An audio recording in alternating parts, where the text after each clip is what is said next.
In Sacramento, we bleed purple. And I absolutely love that about this fan base. The loyalty of this fan base is second to none, but sometimes we can't look past our purple glasses. And maybe that's what I and many others here in Sacramento are doing when looking at this Kings offseason. So to help me look through those lenses a little bit clearer, I'm going to be joined by Jackson Gatlin from the Locked On Rockets podcast, John Karalis from the Locked On Celtics podcast. They also both host Locked On NBA. We're going to get the national perspective on what the Sacramento Kings have done this offseason right here on Locked On Kings.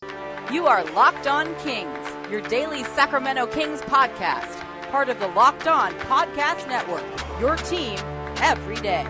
And now, ladies and gentlemen, it is that time for another episode of Locked On Kings. Hello and welcome into Locked On Kings, your podcast hub for Sacramento Kings coverage all regular season and all off season. My name is Matt George. I have the privilege of being your host here. I'm a Sacramento sports reporter and producer at ABC 10 News. And I've said it before, one of the things I love so much about the Locked On Podcast Network is all the amazing people that work for this network around the country, around the sports world, really. So to be able to get someone like John, get someone like Jackson in the middle of the offseason to come here on Locked On Kings and share their perspective and very educated perspective on what the Sacramento Kings are doing, or our perception on what we believe the Sacramento Kings are doing, it's a real treat. Now, there might be some things that John and Jackson say that are clearly the outside perspective. Maybe they don't fully understand or grasp how things work here in Sacramento. In fact, John and I kind of bring up that point about kind of the Boston Celtics way of looking at the NBA versus the Sacramento Kings way of looking at the NBA, and how completely different they are because of the markets that they're in. But trust me, John and Jackson, they do pay attention to what the Kings are doing, have a great general knowledge of the NBA. You're going to like some of the things they say. You're not going to like some of the things they say, but you can respond to everything that we talk about on Twitter at MattGeorgeSac. Email me, mattgeorgesports@gmail.com. And if you're watching on YouTube, get the debate going in the YouTube comment section down below. But for now, here is my conversation, the national perspective on the Sacramento Kings with John Karalis and Jackson Gatlin. Here in Sacramento, we're pretty fired up about how the offseason has gone for the Kings. We're liking the direction that they are headed in. And obviously, expectations are very high here. But around the rest of the league, we're starting to see some people come around, see some people say, wow, the Sacramento Kings have actually put together a squad. Wow, the Kings could have a legitimate chance of ending their playoff drought. But there's also that general belief nationally that, oh, it's the Kings. We'll believe it when they see it. So until the Kings do anything, until the season actually begins, all we can do is speculate. And I thought it would be a good idea to bring on two Locked On hosts who are not only great at what they do covering their teams, John Karalis with the Boston Celtics and Jackson Gatlin with the Houston Rockets, but two who also host the Locked On NBA podcast, who understand how to cover this team nationally. Gentlemen, thank you so much for joining me. Sorry I'm forcing you to talk Kings here when normally you wouldn't have to. But Jackson, you're going to be in a similar boat that we've been in for the last 16 years this season. John, you can enjoy your NBA Finals appearance over there. We'll get to you a little bit later. But Jackson, let's start with you, buddy. Just take a nap. You guys talk. Yeah, you have fun over there in your your success land. Jackson, you look at the Western Conference, you look at the state of the Sacramento Kings, and the belief is that the Rockets are going to be one of four teams at the very bottom that the Kings, not that they don't have to worry about, but they absolutely should be better than. Essentially, to make the play-in, the Kings have to beat one team in the Western Conference. Do you think that's accurate, or am I dismissing too much of the West? No, I think that's entirely accurate. You're looking at the West, and this is where I think it's going to be kind of a bloodbath, though, in the Western Conference, because you do have the four teams at the bottom of the West, the Houston Rockets, the Oklahoma City Thunder, now the Utah Jazz going full-scale rebuild after jettisoning Donovan Mitchell to Cleveland, and then lastly, the San Antonio Spurs, who just got rid of DeJounte Murray, right? So those are the four clear-cut teams who have no interest in playing, like, winning basketball this season. They're going to be the bottom feeders of the West, absolutely. The problem is the other 11 teams in the West all want to be in the playoff hunt in some capacity, and once the play-in tournament is all said and done, 3 of those 11 teams are going to be entirely disappointed that they didn't actually make the playoff cut. And obviously, this pod is about where we think the Sacramento Kings kind of fall into that hierarchy as far as the lower seeded teams in the West. Kind of where are they play-in tournament wise? Are they upper echelon play-in tournament, lower bound play-in tournament? And obviously, I'm sure that's what we're going to kind of break down and discuss here. John, before we dive really into that, because that's been a big focal point here on Locked On Kings over the last week or so, you look at I say the offseason, but really from the trade deadline last season on. It started with the Domantas Sabonis for Tyrese Halliburton and Buddy Hield trade, and then the Kings have built upon it. The additions of Malik Monk, the addition of Kevin Huerter in a trade, drafting Keegan Murray, other small smattering of deals and signings. In addition to that, the hiring of Mike Brown. You look at this offseason the Kings have put together. We're excited about it here in Sacramento. We think it's one of the best offseasons this Kings team maybe has ever had outside of the glory years. What do you think when you see this Kings offseason? I mean, I think they've started to move in the right direction. I understand some of the moves. A lot of people, I'm not thrilled that they traded Tyrese Halliburton, but I understand the limitations in Sacramento, and some things had to, you kind of had to pick between a couple of guys, and Halliburton is on his way out, and you get Sabonis back, and you hope that fit works better. So I think that they've done well. I think picking up Huerter is a good move. We'll see with the Murray drafting. Obviously that was a bit of a question mark. But hey, Summer League MVP. So, you got a guy who at least went into the summer and showed out, and that's better than a guy going into summer and not showing out. So there's definitely something to be happy about, and I think when you look at what the Kings are trying to do, it's, sometimes you have to trade away good players, and sometimes you have to make tough decisions. And, Sacramento doesn't get to operate like the Golden State Warriors. So you have to make decisions in a different way. And the hope is that when you make those decisions, you get back that different fit, that the collective actually works better than maybe the talent level that was there before. So I think that they have some semblance of that, and they're in a spot where if it doesn't work, you can turn around and trade decent guys to try and find the right fit again. So I like what they've done. They just have to be willing. My thing with the Kings is they have to be willing to make the right move at the trade deadline. If there is any question, and I'm not sure what's going to happen, if there is any question about the fit on this team, and maybe things aren't going the way that they think that they're going, I would still advise, and I know this runs counter to what Kings fans want to hear, I would advise making the right move for the right fit, even if it's a step back this season, rather than making let's jettison the guy who doesn't fit and try for a more win now move, just trying to get into the play-in. Because I still think the Kings, just based on what the West is, are probably no better than an 8th seed. And while that's great, you want to snap that drought. I understand that. But I have the luxury of saying you sacrifice the 8th seed this year if you need to solidify maybe a 6th seed next year and make that climb. So that's my biggest question with the Kings. I think on paper the fit looks good, and there's an opportunity for them to maybe surprise people. And new coach, couple of new guys, a little bit of a new attitude, a little bit of excitement. Maybe they become this year's team, like the Kings from a few years ago, the guys who are dancing on the sideline and everybody's like loving life, and they win a bunch of games they're not supposed to win just because they're playing hard every night. And we know that in over an 82-game season, most teams aren't playing hard every night. If you can be that team that's playing hard and free and fun every night, then you'll do well. I think that they have the potential to do that. My biggest question is about that trade deadline. If it's a teetering, I'm afraid that you do the wrong thing. And that, again, it sucks because I know what situation you're in, but doing the wrong thing just is why you're in this position. It's why you have this long streak as it is, because you're chasing something that it's not what you should be chasing. Your priorities are a little bit out of whack. So make the right move if you need to, even if it means taking a step back, because I think if you do that and you're just looking for the next few years building forward, then maybe you have something. We'll revisit this upcoming trade deadline in a little bit. When I want to go back to last year's trade deadline, you brought up Tyrese Halliburton, and some Kings fans are over talking about it. Other Kings fans are having a hard time letting go of it because they were such big fans of Tyrese.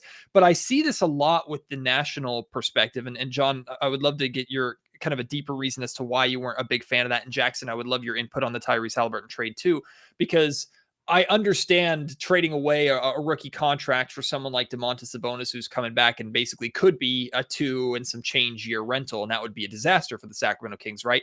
But at the same time, you turned a second year player who had questionable time as a starter, but was pretty established as an NBA starter, wasn't really fitting with what the Sacramento Kings were doing. You turn that into a multi-time all-star who on paper fits well with the best player on your team, De'Aaron Fox, who the reality is De'Aaron Fox's value was not as high as Tyrese Halliburton's value because of their contract situation, especially to a rebuilding team like the Indiana Pacers. So I look at that trade, and while it's hard to give up an asset like Tyrese, I look at the Sacramento Kings pulling the trigger in that and going, they've turned Tyrese into something that they never would have had otherwise. So John, really quickly, what was the hesitation that you had with that trade? And then Jackson, I would love to hear your thoughts on that Tyrese trade. I just didn't think the talent level matched. I like Tyrese Halliburton. I think he's just a really good player, and I thought getting back Sabonis, while good, I mean Sabonis has been in Indiana and hasn't done like he's done well individually, but that hasn't translated into team success for a variety of reasons. But I just thought that if you're gonna move Halliburton, it has to be for a bigger name than Sabonis. You know, you attach Halliburton and Buddy Hield, and I just thought that package could have done better than Sabonis. And maybe I'm wrong. I get all of the things that you're saying. I just thought they could have done better, and that's kind of why I didn't like that trade. You know, so yeah, I'll just leave it at that. I thought Halliburton could have been at the center of a bigger deal that I don't know if that could have come available, but that's why I had some trepidation with it. Well, we just saw, right, a bigger deal kind of become available just now where the Cavs kind of swooped in and took Donovan Mitchell. Now, whether or not there would be, questionable fit concerns, whatever, between Donovan Mitchell and De'Aaron Fox, if that was even, it would even be a remotely possible backcourt in the Western Conference, right? That's the type of deal you maybe miss out on by pulling the trigger on a deal for Halliburton for Sabonis when the Kings did, right? It very much in the season, and we spoke about this, I believe, Matt, over in Locked On NBA, we spoke about this. It felt, both to me, at least at the time, it felt like a we want to win now move, but also kind of a we're still sort of building for the future. And we understand that Halliburton and De'Aaron Fox kind of have a questionable fit together. And even though the upper bounds, the ceiling of Halliburton, his talent level might be, down the line, might be better than De'Aaron Fox, might be better than Sabonis. At least right now, the fit definitely makes a lot more sense for what Sabonis can provide and bring to the table as kind of that tandem 1-2 punch in Sacramento. But to John's point that he was making earlier, right, it kind of felt like one of those moves that was made just a little bit prematurely, a little bit too ahead of time, to where if they had just waited it out a little bit longer, maybe you get either a better return or a better star player becomes available. And it felt like that was the push where it's like, all right, if we trade for Sabonis, maybe we can push and make the play in this season, right? Like maybe he's the better fit.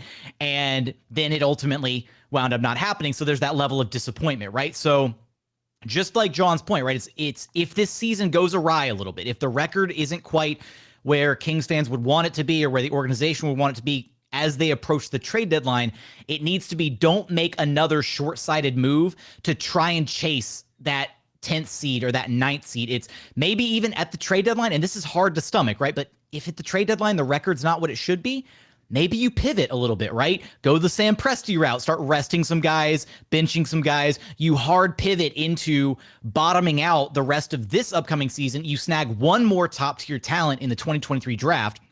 And then you really come back, with weapons reloaded, all of that for the following season. Another year of chemistry under the belt for all the guys. And maybe that's the year that the leap actually happens, which again, Kings fans probably don't want to hear that, but maybe that's the better route if things don't pan out the way that, Kings fans are hoping for. Can I just add that this is the difficulty in building a team and the difficulty in having a team like Sacramento where like the priorities are just different. And it's hard sometimes, like being in Boston and covering the Celtics and, if it's not a championship, it's a failure. Like a lot of people think that. And I know that in other cities, because of the history, it's what is deemed a success is different. So where I come from when I'm thinking about these things is a little bit different, because I think about what can get the Kings to a championship. And I think Kings fans obviously would love to have a championship, but right now it's just like, can I get something? Can I get a win? Can we play 83 games? Can we play 86 games? Like, what can we do more than 82? Somehow, some way, can we play more than 82? Like that, I think that's the short-term thing. But that's great for the fans, but it's also not great for a front office. And so that Sabonis move does kind of smack of that. And could you have, my question is, because of the pressure and because of the ownership pressure, do they not read the league properly? Because when Danny Ainge went to Utah, I think there are a lot of kind of eyebrows that raised. Were like, wait a second. We know what Danny likes to do. We know what Danny likes to do. And if it's not, I said it right away, like, because I know Danny Ainge. Like, this dude is there to break up Mitchell and Gobert if it's not working. So if it didn't work this season, he's there to be the demolition man. And like, we're the Kings. You sit there and say, well, man, we've got Tyrese Halliburton. Do we go for Sabonis now when he's there? Or do we wait? Do we try to read the league and say, Danny's going to blow this thing up? Can we get in on that? And maybe it's not for Mitchell or Gobert, but maybe it's for somebody else, or maybe a part of a 3-team deal. You don't know who comes free from other teams. That's that difficult balance between, I know I'm getting Sabonis and he's a good basketball player who can help, versus we've got a good asset here that I know he doesn't fit right, and we're going to have to probably trade him. I feel like this could be a summer where big names move. Let's just hold things steady and see if we can get into the bigger deal. That's the difficulty of running a franchise like the Kings. The temptation to do the thing now is just much stronger than it is in other teams. Today's episode of the Locked On Kings podcast is brought to you by Built Bar. If you haven't tried Built Bar Puffs yet, you're depriving yourself of one of life's greatest joys. And guess what? There's a new flavor, really, a delicious, indulgent cookie dough flavor covered in chocolate. Built has done it again. Let me introduce you to this cookie dough chunk puff. They're light, have a chewy texture, real cookie dough chunks, and of course, they're covered in 100% real chocolate. Their puffs are protein-infused marshmallows covered in chocolate. Yeah, they're treats that are basically candy bar replacers and dessert replacers, but they're also good for you. 160 calories only, a whopping 15 grams of protein. So run to Built.com, snag a box for you and your family. Get yourself some of the Built granola bars. Get yourself the regular Built bars that we've talked about for the last couple of years here on the Locked On Kings podcast. And whatever you order, make sure you use our promo code LOCKEDON15 to get 15% off. Again, that's promo code LOCKEDON15 to get 15% off at Built.com. The general vibe that I get, and John, I understand exactly what you're saying. The general vibe that I get from having this conversation about that Sabonis Halliburton trade is that people aren't as high on Sabonis, certainly as the Sacramento Kings are, and people aren't as high on Sabonis as I think they should be. And by that I mean Sabonis kind of. I look at the Indiana Pacers situation. The Indiana Pacers in a lot of ways are like the Sacramento Kings in that good players go to those teams and things don't really happen to them, or they're not really talked about. They're not really featured unless they make an all-star game every once in a while, because both the market and the team don't really do them any favors. Now, the Indiana Pacers have actually been to the playoffs in the last almost 2 decades. The Sacramento Kings, of course, have not. And while I understand what you're talking about of the Kings maybe holding on to Tyrese Halliburton and hoping something better becomes available, I don't think the Kings could afford to have that kind of mindset anymore, especially with the idea of where things were going with De'Aaron Fox. And I do know for a fact that the Kings were making De'Aaron Fox available too. And remember, Monty McNair drafted Tyrese Halliburton, didn't draft De'Aaron Fox. He inherited De'Aaron Fox. So I'm sure there might have been a personal leaning towards Tyrese Halliburton over De'Aaron, but because of the contract and the situation there, Tyrese is just overall easier to move. Basically, the reality is you look at the first month of the season, you go, okay, De'Aaron, DeMontis, this is your time to change minds. Like if De'Aaron and DeMontis come out and play and become that pick and roll duo that the Sacramento Kings are hoping they become, that I believe they can become, and we saw flashes of it at the end of last season before both of them got hurt and got shut down, and that actually translates to wins, then nobody cares about that trade anymore. But because the expectation is it's the Sacramento Kings, somehow Domantas Sabonis will go into the Golden One Center and forget how to play basketball. And that's honestly a reality. Like a lot of players come to Sacramento and struggle for some reason, especially shooters, which is terrifying about this offseason. If that's the case, if that pattern continues, then John, your way of thinking is absolutely warranted. So overall, it's the Kings versus themselves in a lot of ways, but it's the Kings having something to prove. And I look at Monte McNair's situation. I have to be sympathetic of the pressure that's placed upon him by ownership. I have to be sympathetic of the pressure on ownership on this from the Sacramento Kings fan base, who's just starved for winning and starved for a play-in game at this point in time. And that turns into a reality of it's hard to set aside the last 16 years, or rather the first 14 years, and only look at the last 2 that Monty has been here. But Monty's not responsible for the first 14 years. Ownership is responsible for 8 of it. That's a different conversation. But this Kings front office is not responsible for 14 of the 16-year playoff drought. They're responsible for 2. And in reality, if you're Monte McNair going into your 3rd year, by year 3, that's where a lot of people say, okay, a front office, you should be established. You should start to be turning things around. I think that's how Monty's looking at this situation. That's why he pulled the trigger on the Domantas Sabonis trade. But again, well, it's all talk until the Kings actually do something on the floor, and that's the terrifying part. Yeah, it is. It is. When you're a young team, especially with a lot of these moving pieces, you just don't know how it's going to work, right? You've got some guys that you're excited about. Murray seems like a versatile guy. You're hoping that that De'Aaron Fox kind of bounces back and has like an all NBA type of season and gets back to that excitement. You're right. It's tough to continuously be looking for that guy. And that's where you really have your issue. If De'Aaron Fox is not that guy, and look, it's sometimes it takes a little while for a guy to become that. And, we know that a player can come in and be, Luka Doncic, and right away, it's very obvious, like that is a superstar. But it could also be Jason Tatum, who takes his time and grows into a first, he only just made his first team All NBA. So you never know what Keegan Murray could be. You never know if they're, De'Aaron Fox with fit issues fixed can like find something. So it's exciting to see, but theoretical and on paper is so infuriating. And I know you guys must be driving yourselves crazy. Makes for fun podcasting. Absolutely. Makes for fun. Like, hey, what ifs? But man, and so my last thing here would be to say, because of all those questions, like don't overreact to, Kings fans have to be, and this is the worst word you're going to hear from me, patient. Oh, they're going to get shot. You're going to get shot in Sacramento if you come out here using that word. I know. It's the worst curse word I can throw out there.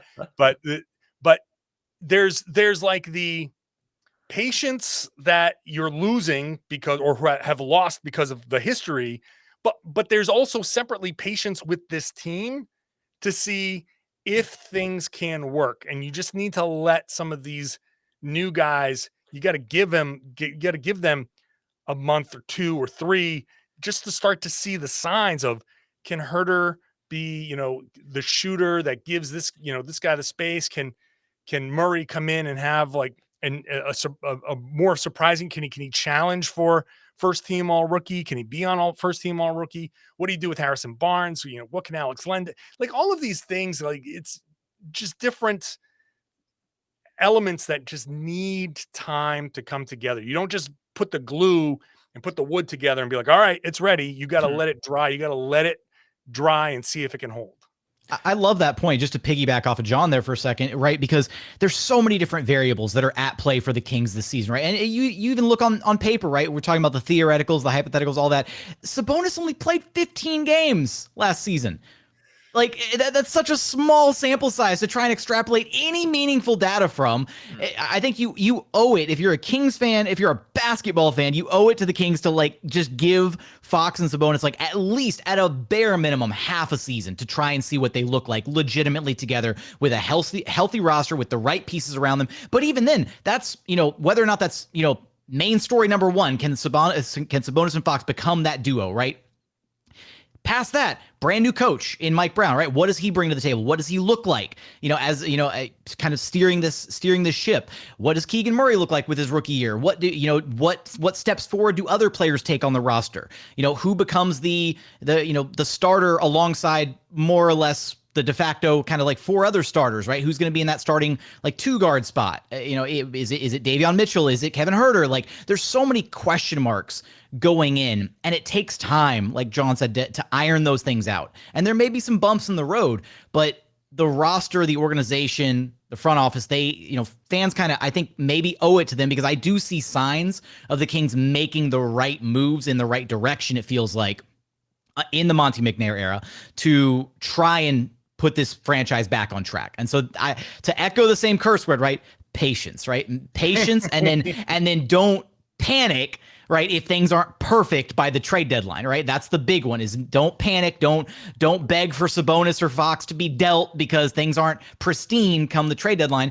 And I do think, right, to get back to maybe the heart of what this roundtable is supposed to be about is right, where do the Kings stack up in the West? I think they're very clearly somewhere at 9th or 10th best team in the West, like right around there. I think they're ahead of Portland in my eyes. Mm-hmm. And I think that depending on who you talk to, based on how like abysmal the Lakers were last year, and based on if they actually willingly trot Russell Westbrook and Patrick Beverley out as their possible starting backcourt this next season, that's just a powder keg ready to explode. I think the Lakers could absolutely find themselves in the same position they were last year, where they just failed to meet any level of expectations. And that's another team that the Kings are already ahead of. And then once you get into that lower end play-in bracket, then, maybe some wins break the Kings' way, right? Maybe they do finish somewhere, in the 7 or 8 seed range if they get a little lucky, right? Hit a winning streak. Another team suffers with some injuries, or just, things start falling apart around the league. You never know what really happens until we get into the season and start seeing these things play out.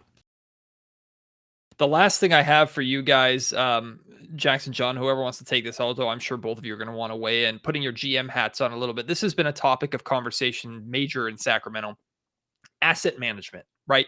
And particularly in the case of Harrison Barnes. You have Harrison Barnes coming into the last year of his contract. I think outside of Sacramento, Harrison Barnes' value is lower than his value inside of Sacramento. Harrison Barnes playing the 3-4 hybrid, a wing, plays a position that historically is extremely difficult for the Sacramento Kings to fill. And even if he's not the most exciting player, the guy that can put the team on his back consistently, he is a very important daily starter on this Kings roster.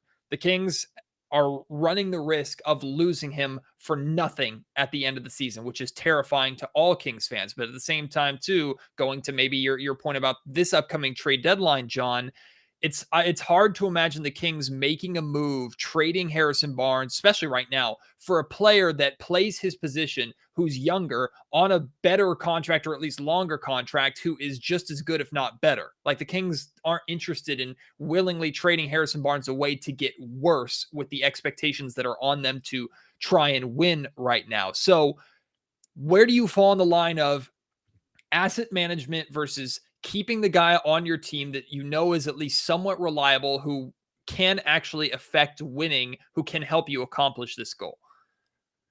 Well, the question is, what does he want?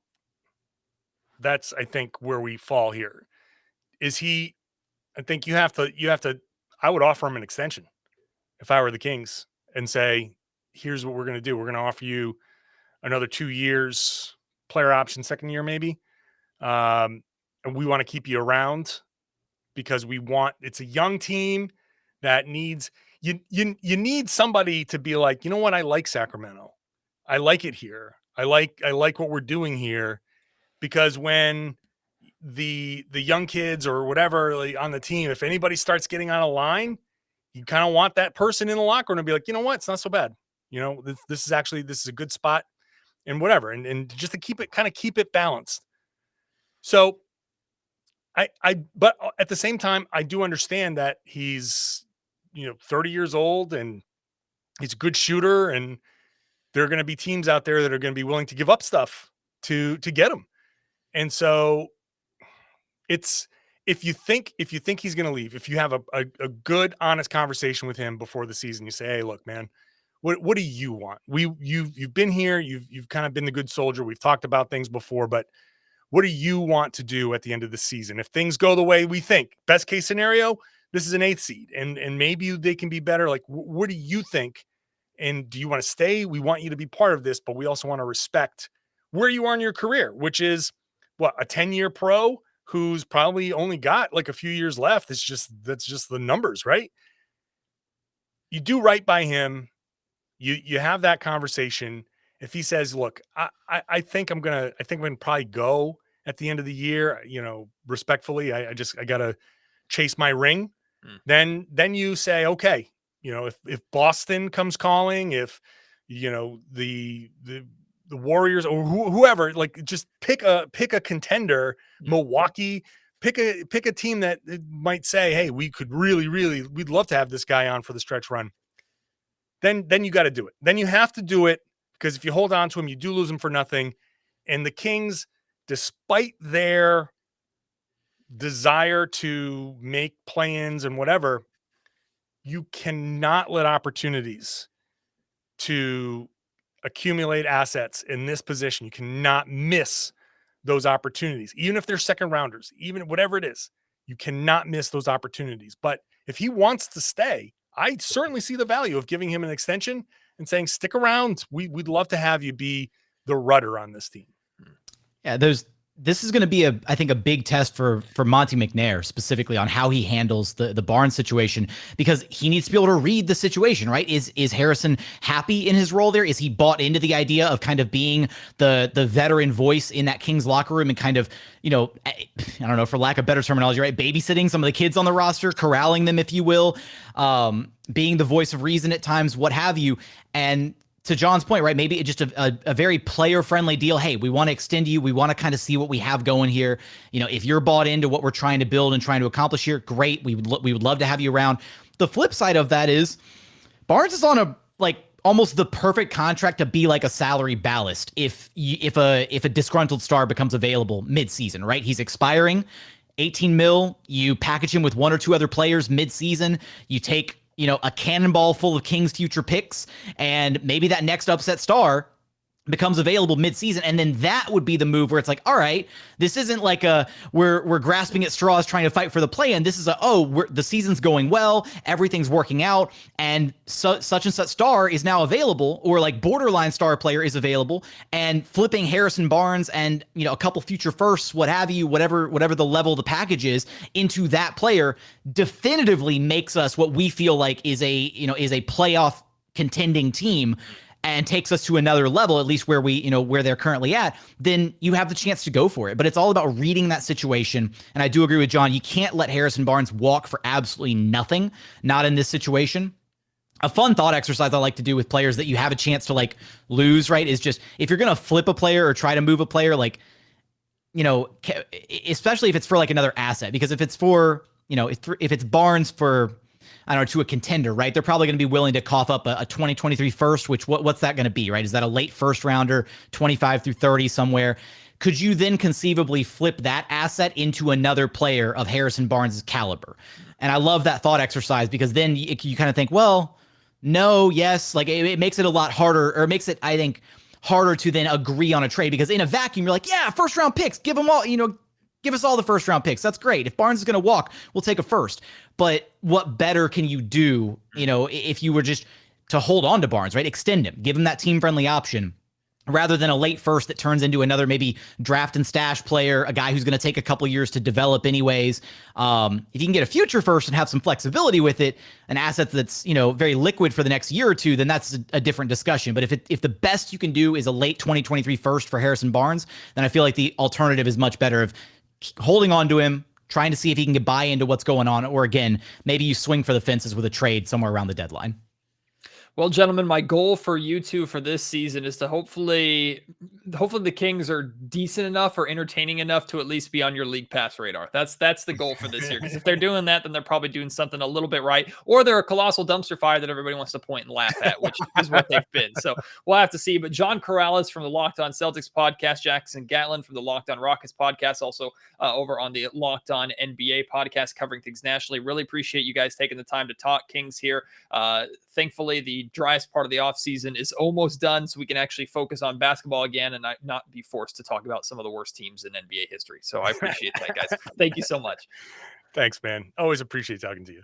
Absolutely. Always a pleasure, Matt. Big thank you to John and Jackson for joining me here on Locked On Kings. A pleasure to have them both on. Really appreciate their perspective. We disagree on some things, especially when it comes to the Tyrese Halliburton, Domantas Sabonis trade and things like that. But that's the point of having that outside perspective on. They make a lot of really good points. And in reality, we continued chatting after the podcast was wrapped up, after the recording was wrapped up. And we just kept talking about really the pressure that's on the Sacramento Kings, the pressure that's on De'Aaron Fox. It's win now, but should it be? Like we had a lot of really good perspective. There's a lot of good ways to theorize what the Sacramento Kings should and shouldn't do. And that's what makes this team, I think, so interesting to follow this season. Of course, we'll continue to follow them here on the Locked On Kings podcast. I have more great interviews coming here. A really cool guest coming on the next episode of the Locked On Kings podcast that I hope you will tune in and join me for. I will announce who that guest is on my social media at Matt George Sack. And I hope you continue to stick around. Great guests throughout the remainder of this week. And we're getting very close to training camp, which means my series with Brendan Nunez on training camp battles is coming up. I hope you'll join me for that as well. Appreciate your support. Can't wait to have you with me on the next episode. Until then, my name is Matt George. You've been listening to Locked On Kings, part of the Locked On Podcast Network.